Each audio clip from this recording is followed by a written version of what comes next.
Hello, bienvenue dans cette nouvelle vidéo. Aujourd'hui, on est sur un petit tuto vraiment très simple qu'on m'a demandé en commentaire dans une vidéo YouTube. Donc je me suis dit que j'allais la faire puisque c'est pas très compliqué.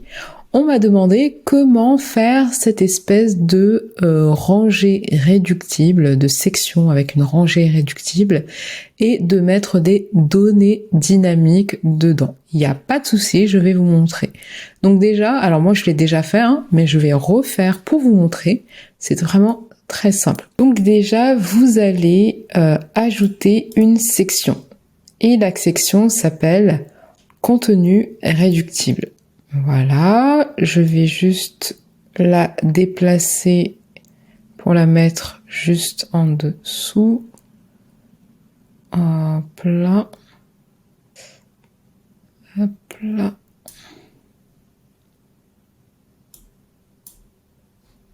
Voilà. Ensuite, vous avez le titre et ensuite vous avez les différentes rangées réductibles. Donc là, par exemple, je peux mettre ce que j'ai mis. On va faire exactement pareil. Mini FAQ. Là, vous pouvez mettre la taille du titre. Voilà, comme vous voulez. Ensuite, vous avez l'alignement à gauche, au centre et à droite. Donc moi, je préfère mettre au centre. Et ensuite, vous avez la mise en page. Donc, est-ce que vous voulez quelque chose comme ça avec un fond? Donc, je vais mettre soit dans les rangées, soit dans le contenu de la section. Alors, je vais faire un petit peu différent. Voilà, je vais faire ça. Ensuite, bien sûr, vous pouvez choisir l'arrière-plan que vous voulez. Donc voilà, après ça, les arrière-plans, ça dépend des couleurs que vous avez. Voilà, là, je peux prendre un autre arrière-plan pour ici. Ensuite, vous avez ouvrir d'abord la rangée réductible. Alors, c'est-à-dire que la première question va être ouverte. Donc là, si je mets du texte, voilà, vous avez déjà la première question qui est ouverte. Alors ça peut être intéressant parce que c'est vrai que la logique, quand on fait un site internet, que ce soit un site internet vitrine ou un site e-commerce, c'est que la personne fasse le moins de clics possible pour trouver l'information. Là, on pourrait mettre une information qui est vraiment très très importante au niveau de la fiche produit. Mais après, c'est vous qui voyez. Donc voilà. Ensuite, vous pouvez mettre une image. Ça peut être très intéressant. Je vais essayer de choisir une image. Plein. Si je mets ça. Voilà. Et là, vous avez une image à droite et le texte, enfin la rangée réductible par là. Donc ça peut être sympa. Ensuite, vous avez rapport d'image, donc adapté à l'image, petit ou grand. Voilà. Là, c'est vraiment juste du détail. Vous avez la marge supérieure et la marge inférieure. Donc là, je vais enlever ça. Comme ça va être comme ça. Voilà. Ensuite, ici, bien sûr, vous avez les lignes, enfin les rangées réductibles. Donc, vous pouvez mettre autant que vous voulez. Voilà. Alors moi, dans la fiche produit, parce que là c'est pas la page FAQ, dans la fiche produit, je conseille de pas trop en mettre. Normalement, il n'y a pas besoin d'en mettre plus de 5 pour moi. Mais après, vous faites comme vous voulez. Donc, ce que j'avais mis, c'était, là, en l'occurrence, c'est des vêtements, donc c'est surtout la matière, ça peut être des détails de la description, ça peut être surtout livraison et retour. Alors, il y a deux endroits où vous pouvez mettre la livraison et les retours. Soit vous le mettez juste dans information produit, donc là, c'est l'information de la fiche produit, ici, et vous mettez rangée réductible. Donc là, vous voyez que là et là, on peut en mettre autant qu'on veut, hop là. Donc voilà, vous pouvez les mettre là, il n'y a pas de souci, ça peut marcher aussi. Alors moi, mon avis, c'est que ça dépend. Ça dépend. Par exemple, ça dépend vraiment ce que vous vendez. Par exemple, vous pouvez faire vraiment des rangées réductibles ici pour mettre, par exemple, si vous vendez, je sais pas, des cosmétiques, genre conseils d'utilisation, ingrédients, des choses comme ça. Et plutôt ici, mini FAQ, vraiment en mode un petit peu une FAQ générale, c'est-à-dire comment ça se passe pour la livraison, les délais de livraison, le prix de la livraison, comment ça se passe pour les retours, comment ça se passe pour les remboursements. Vous pouvez aussi parler du processus de fabrication, des choses en tout cas générales à l'entreprise et pas forcément au produit. D'accord? Donc là, vous pouvez mettre des choses vraiment spécifiques au produit. D'accord, pour que la description là ne soit pas trop longue. Après, je trouve qu'il faut pas trop en abuser parce que ça fait un petit peu trop de rangées réductibles. Voilà, c'est pas ouf non plus. Donc là, voilà, je vous ai expliqué ça. Je vais les enlever ici. Voilà. Et on va passer à un petit peu la personnalisation, ici. Donc ici, vous avez le titre. Donc par exemple, je vais mettre quel sont les délais de livraison. Voilà. Ensuite, je vais mettre une icône. Donc, l'icône coche, c'est celle qui est un petit peu, qui va pour tout. Est-ce que je peux trouver quelque chose qui est un petit peu plus personnalisé? Alors, je parle des délais de livraison. Soit la boîte. Donc, je préfère la boîte. Ensuite, vous mettez le contenu de la rangée. Vous pouvez même sélectionner une page. Après, je vous conseille pas parce que, en fait, il y aura toute la page dans la rangée réductible. Et généralement, dans vos pages, c'est assez long. Après, si vous avez une page où il y a peu de texte, ça peut aller. Mais ce que je conseille pas. Donc ensuite, vous faites enregistrer et vous faites la même chose pour les autres. Voilà. Donc ça, je trouve ça vraiment pas mal. Franchement, ça rend bien. Et vraiment, n'hésitez pas à mettre par rapport au délai de livraison. Mettez-vous à la place de la personne. Elle veut savoir dans combien de temps elle va recevoir le colis. Elle veut savoir combien ça va lui coûter. Après, moi, ce que je vous conseille toujours par rapport à la livraison, c'est de mettre soit dans la bannière d'annonce, soit un petit peu ici. Juste en dessous du bouton acheter, comme ça la personne voit directement. Mais c'est bien de le répéter partout, répéter, comme ça on est sûr que la personne voit l'info. Et vraiment aussi par rapport au retour, donc si elle n'est pas satisfaite, comment ça se passe, il faut lui expliquer. Est-ce que c'est elle qui paye les frais de livraison? Est-ce que c'est vous qui prenez en charge? Ça, il faut tout expliquer. Petit moment pub, je dois te parler de mon challenge qui s'appelle Gameplace. Alors, qu'est-ce que c'est Gameplace? C'est une méthode pas à pas, c'est-à-dire que je te prends par la main, je suis là, en 6 semaines, enfin c'est un petit peu plus que 6 semaines, mais voilà, pour t'apprendre à vendre régulièrement tes produits à ton audience sans t'épuiser avec ta création de contenu et sans dépenser 1 euro en publicité. Mais sinon, moi je t'apprends vraiment quelque chose d'intemporel, c'est-à-dire le marketing digital pour vendre ses produits, pour vendre tes produits avec tes compétences à toi et sans publicité. Quand même, au début, il faut quand même que tu puisses par toi-même vendre tes produits sans passer par d'autres personnes, parce que sinon tu seras toujours dépendant. Donc toi, si tu arrives à faire ça, même si après tu veux dépenser pour de la pub, pour des influenceurs, mais toi tu sais que toi-même, tu peux vendre tes produits. Et ça peut demander une petite formation, des petits coachings. C'est ce que je propose dans la méthode pas à pas, et on ne voit pas que ça. Donc tu as une garantie, tu pourras avoir tous les détails sur le site, le lien est en description. Tu as 2 formules, la formation de groupe avec suivi, la prochaine session est en avril, le 1er avril, et sinon tu as la formation en solo qui est moins chère. La garantie n'est pas disponible pour la formation en solo parce que je ne peux pas être là pour te botter les fesses, mais tu auras accès à tous les modules et tu pourras suivre à ton rythme. Et mon but vraiment, je voulais que ce soit simple, que ce soit concret, que ce soit direct. Pour moi, le but, c'est vraiment de rentabiliser au maximum vite, d'avoir des ventes. Donc, comment on fait ça? Il y a 4 modules et on va à l'essentiel. J'ai pas voulu faire un truc trop long. Module 1, je me suis demandé, c'est quoi vraiment l'essence? Déjà, tu as un module 00, c'est valider ta niche. Ça, c'est hyper important. Si tu valides pas bien ta niche, tout le reste, ça va pas aller en fait. Donc, je t'explique comment en 3 jours, tu peux valider ta niche sans être expert et rectifier le tir si tu t'es trompé. Ensuite, le module 1, c'est se différencier. Parce que Si tu n'arrives pas à te différencier, si aux yeux, dans l'esprit du consommateur, la personne n'arrive pas à te différencier, à te mettre dans une case et te mettre dans la bonne case, donc il y a plein de méthodes pour ça et je te montre tout et je t'explique tout. Et en plus, il y a des lives, donc on va se parler, il y a des chats, voilà, il y a une communauté privée, ne t'inquiète pas, moi je serai là avec toi.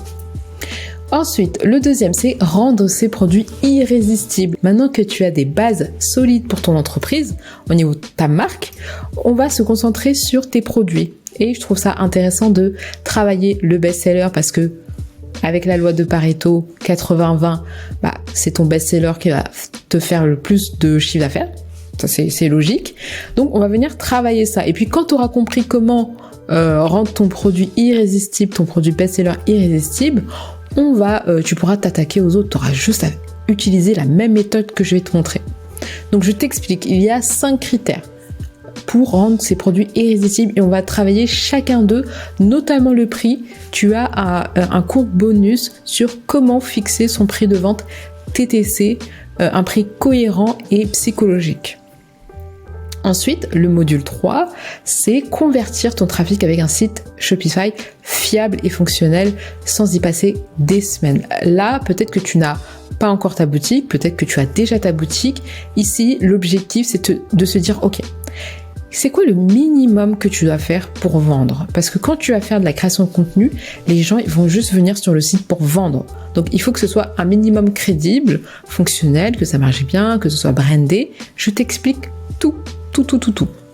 Ensuite, tu as le module 4 et là, on donne son maximum. On va venir créer du contenu régulièrement sans s'épuiser sur les réseaux. Donc, on va s'organiser et on va faire en sorte qu'on donne envie d'acheter les produits. Donc, pour récapituler, tu auras accès aux formations à vie, la plateforme de formation à vie, avec toutes les mises à jour, d'accord? Donc vraiment des vidéos intemporelles.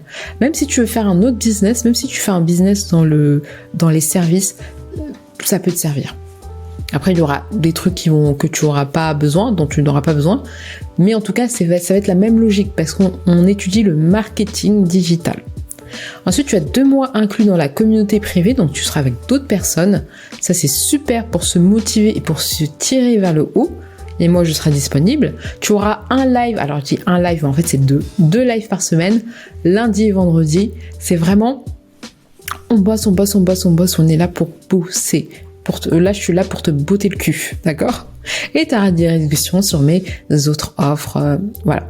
Donc, tu as une garantie, etc. Je t'invite à lire la page de vente, d'accord? Pour voir tous les détails, parce que sinon, c'est trop long. Et si tu as des questions, n'hésite pas en commentaire ou n'hésite pas sur Instagram. Je fais des lives, je fais des stories où j'explique, je donne plein de conseils. Donc, n'hésite pas à venir sur Instagram et à discuter avec moi.